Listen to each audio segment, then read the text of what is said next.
En la primera imagen podemos ver una persona gordita, y él simplemente el hecho de estar con un sobrepeso ya nos predispone a que nuestro sistema inmune va a estar más débil. Entonces, ¿qué va a pasar? Que de una infección leve que nos pueda dar, se nos puede volver moderada o severa. En la imagen de abajo les pongo unos resultados de unos laboratorios de una persona que se hace COVID y que sale negativo. Pero ¿qué pasa? Que dice que obesidad positivo, hipertensión positivo, diabetes positivo, PO positivo, la glucosa de 382, cuando lo normal es hasta 110, el colesterol de 400, cuando lo normal es de 200, triglicéridos de 1000, cuando lo normal es de 150, y ácido úrico de 11, cuando lo normal es hasta 7. Entonces, muchas veces la gente ya estaba enferma, les da COVID, y es una infección, no es muy severa, pero ya ellos ya tenían un cuerpo enfermo. Entonces, ¿qué va a generar? Que cursen con un cuadro moderado a severo. De las secuelas que se mencionaban más común que la trombosis y que la gente empezó a comprar anticoagulantes y creían que el anticoagulante era la cura, no. Lo que pasa es que cuando una persona tiene COVID en un estado moderado o severo, como está afectada su respiración, es una gente que no se puede mover, que no tiene mucha actividad, entonces tiene que estar en reposo. Y la gente que desarrollaba trombosis era gente gordita, o con diabetes o hipertensión. El hecho de estar gordito hace que nuestra sangre ya sea más viscosa. Si tú estás quieto, esa viscosidad se va a empezar a formar trombos, y era por eso, pero los anticoagulantes no era para el COVID, el COVID generaba, te podría decir que era una predisposición, el estar quietecito que te podría formar coágulos, pero no era lo adecuado. Otra que decían que te perdía el olfato.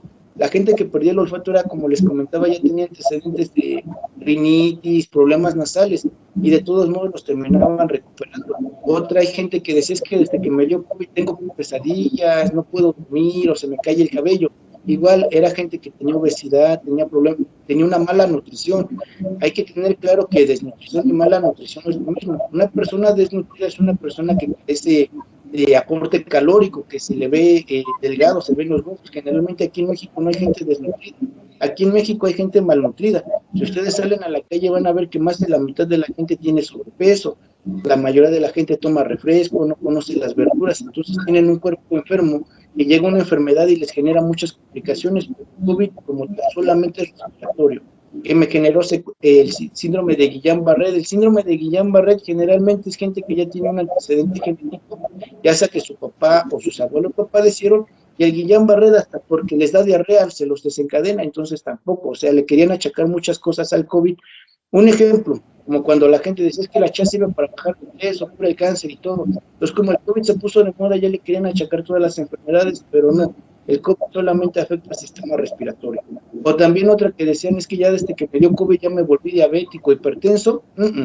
La gente ya tenía ese factor predispositor, a lo mejor antes del COVID ella lo hubiera desencadenado a los 6 meses y con el COVID le dio el momento, pero no, o sea, el COVID es respiratorio nada más. Le da la siguiente, por favor. Oiga, Doc, pero aquí me dejó pensando y preocupado porque después de abajo de diabetes, dice que feo sería positivo, entonces ya me preocupé. No, no se preocupe porque los hombres debemos de ser feos, fuertes y fornidos. Digo, si estoy susceptible a contagiarme de COVID, entonces... No. Qué bueno, aquí es una muy buena referencia porque la gente me menciona a mis pacientes, oiga, ya me enfermé de COVID, estoy vacunado, ¿me puedo volver a enfermar? Sí. ¿Por qué? Porque el virus tiene la capacidad de ir mutando. Entonces, las cepas que empezaron en el 2020 a las que tenemos ahorita no son las mismas, y sabemos nosotros que va a cambiar. La cepa de esta última ola, esta cuarta ola, era una cepa muy débil, tenía la capacidad de contagio fuerte, pero la capacidad de enfermar era muy baja, a diferencia de la que entró en el 2020, que no tenía tanta capacidad de contagio, pero sí generaba muchos síntomas. Yo en lo personal les comento que en el 2020 al principio la gente tardaba de 14 a 20 días en recuperarse. En esta última cuarta ola nada más les daba paracetamol y se curaban a los 4 días. Sí hubo gente que se murió, pero como les vuelvo a comentar, era gente que ya tenía un antecedente de 80 años, la diabetes, anémico, malnutridos, pero muy poquita gente. Entonces el virus perdió esta capacidad de producir tanto daño, pero agarró la capacidad de invadir más. Entonces todavía seguimos con vida, puede ser que el virus agarre fuerza, pero ahorita les voy a dar los tips para que no tengan miedo. Le damos a la siguiente. Que mi fealdad no sea haga la diferencia. No, al contrario. No te vaya a generar ansiedad, Fer. Sí, ¿verdad? Sí, Usted me dice, Doc, ¿le cambio? no, sí, por favor. Sí. Bueno, en México se reporta, la Secretaría de la Salud reporta el primer caso el 27 de febrero del 2020. Ya casi vamos a hacer 2 años y ellos reportan que el primer caso fue un ciudadano mexicano que se fue, un empresario, perdón, a unos cursos de Italia de gastronomía, regresó sospechoso, se fue al INER, estuvo hospitalizado y tarán, resulta que sí salió positivo él y su familia, pero previamente ya se habían reportado casos antes en los estados del norte. ¿Por qué? Porque estos estados, hay mucha comunicación con Estados Unidos y todo, pero la Secretaría de Salud reportó el primer caso, o el caso cero, el 27 de febrero del 2020. Esta exposición es el 28 de febrero del 2022, entonces la Secretaría de Salud reportaba hasta ese entonces 5.508.629 casos o enfermos. Cabe mencionar que esos son los que reporta la Secretaría de Salud. También hay gente que vive en las comunidades alejadas o en la ciudad, que a lo mejor va a una clínica particular o no se atiende de forma correcta y puede ser que sea positivo. Como les comento, hay síntomas leves, hay síntomas moderados y severos, pero vamos a basarnos en los datos que nos aporta la Secretaría de Salud, y el total de muertos hasta el 28 de febrero era de 318.149. Si nosotros hacemos el cálculo de letalidad de la enfermedad es del 5.78%. ¿Qué quiere decir esto? Que su letalidad es muy baja. Aunque nos digan en la tele, en los medios, es que se está muriendo la gente, sí, pero si ustedes se dan cuenta y salen a la calle, van a ver que pues la gente que se perdió fue muy poquita y fue gente que ya tenía factores de predisposición. Lo que pasó aquí es que con las noticias, y si se dan cuenta, tenemos un sistema de salud muy pobre. Para aquí en Chihuahua, donde yo trabajo en el Instituto de Seguro Mexicano, de Seguro Social, el hospital que tenemos central fue creado hace 50 años, y de 50 años para acá no se han hecho más hospitales. Y de 50 años para acá, ¿cuánto ha crecido la población? Entonces, pues hasta tú vas un viernes y estás saturado, ahora imagínense en la contingencia. Entonces, a lo mejor daba una mala perspectiva, pero si hacemos o somos objetivos, si estamos viendo la realidad, la letalidad del virus no fue tan fuerte. Se muere más la gente de diabetes, de hipertensión, de cáncer, de otra cosa. Sí estuvieron elevados, pero no es tanto como nos lo reportan los medios. ¿Le da la siguiente, por favor? Claro. Si tienen dudas, con toda confianza, disculpen. Sí, sí, doctor. Como tal, la teoría del origen no se sabe. Dicen que fue en China, en Wuhan, que alguien que se comió un caldo de murciélago, que como vivían con animales. Otros dicen que fueron los laboratorios, otros dicen que fueron... ¿Mande? El pangolín. El pangolín, otros dicen que fueron los propios estadounidenses con finalidad de hacer armas biológicas. La verdad no se sabe, pero también puede ser la propia naturaleza del virus, la evolución. Hay otra teoría posible que dicen que en el 2019 una chinita visitó el Vaticano, quiso agarrar al Papa, el Papa se enojó y le pegó, y pues ella creó el virus. El Papa, tratando de remediar su error, habla con Dios el 20 de marzo del 2020 para que bajara, controlara la contingencia, y la verdad, pues Diosito no le hizo caso y se siguen elevando.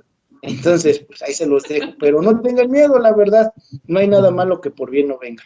¿Le da la siguiente, por favor? Claro. Entonces, ¿cuáles son nuestros factores desencadenantes de ansiedad? El principal son las noticias. ¿Qué pasó? Si se acuerdan, en el 2020 usted prendía la tele y todo, COVID, COVID, COVID, hay más casos, se sigue muriendo, hospitales llenos, no hay oxígeno.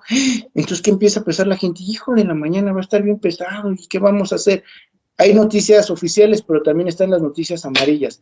Yo me acuerdo que en el 2020 empezaron a sacar que en Perú ya no había dónde enterrar a la gente, que el presidente estaba llorando, que en Italia también, y que bla, bla, bla, y qué va a pasar en México. Entonces, todas esas noticias amarillistas que hace la gente, híjole, si esos países están así, ¿qué va a pasar aquí? Y si se dieron cuenta, aquí nunca nos pasó de que se saturaron, bueno, sí se saturaron los hospitales, pero no nos pasó de que cayéramos en un caos total y todo, cuando fue al principio. ¿Qué pasó en la India? Porque en la India, ahí sí, si se acuerdan, sí hubo un caos de que no tenían dónde enterrar a la gente y la empezaron a quemar. Pero si nos damos cuenta, la población de la India con la población de México, la población de la India viven totalmente pues amontonados, no tienen una adecuada higiene, entonces era algo que se iba a desencadenar, que era fuerzas que el virus iba a diseminar. Además, la población de allá, la mayoría no tiene una buena nutrición. En cambio, aquí en México, a pesar de que somos un país tercermundista, la mayoría de la gente desayuna, come. y tienen un sistema de salud, ya sea hasta con el SIMI o el Seguro Social, Salubridad, pero siempre tienen una forma de cómo recibir una atención médica. En cambio, en los hospitales o allá en la India, bueno, yo vi un reportaje en Discovery que hay gente, bueno, hospitales que hasta meten de a 2 pacientes por cama, entonces viven en un total hacinamiento y también tienen muy mala higiene, entonces era algo esperado que se les desencadenara eso, y aquí en México ya ve que decía, se van a morir y que quién sabe qué, pero pues no pasamos del 5.7%. Doctor, Entonces, dígame.